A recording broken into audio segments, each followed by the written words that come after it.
every person's experience, every woman's experience is her own experience, not to be described or named or not experienced by anyone else in exactly the same way.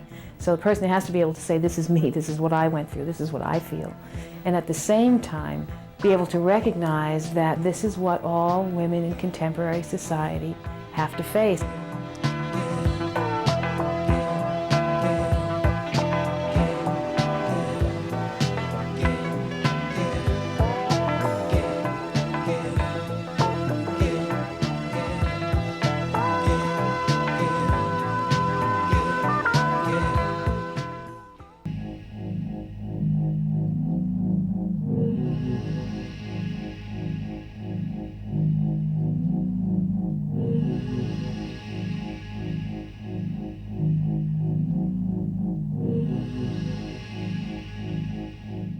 My anorexia didn't start with body image issues or, deciding that I wanted to be thinner or anything like that. It was just really a mode of control for me. I would just not eat for like 3 days until I got there, and then I would just eat.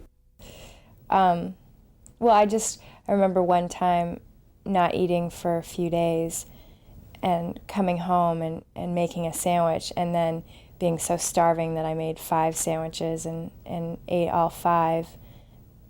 And I mean, that I wouldn't even consider, well, that would be a lot of food at that time, but that wasn't even a binge. Sometimes when I lost control, then, I would eat everything in the house.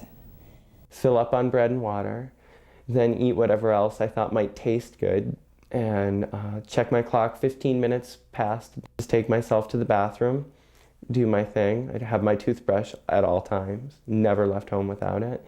A lot of women feel like they did it because they wanted to feel in control, or it felt very much about a control issue. But for me, it may have been about me trying to gain control, but I would always fail. I've actually been in situations many times where I felt completely full, and because I was experiencing a great amount of stress or anxiety, I looked toward food for kind of comfort.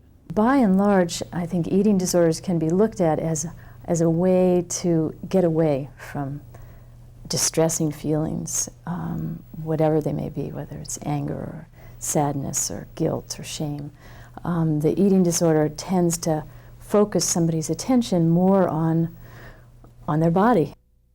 And one of the things for me was that when I discovered feminism, and when I started reading The Beauty Myth by Naomi Wolf, I became so angry.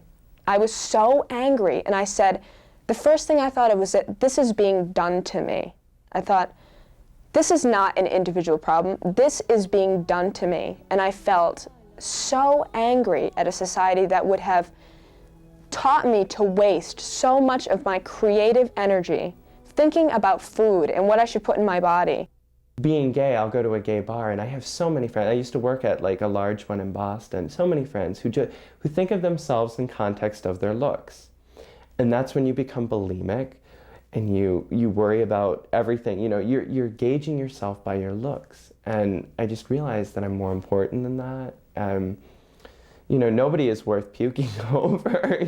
The thing that I had to learn is that my body type, my weight problem is like my feet. My feet are big, my body is big, my hands are big, my head is big.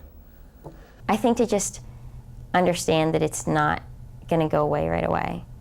I thought, hey, a month inpatient, I'll be all better. I'll be normal.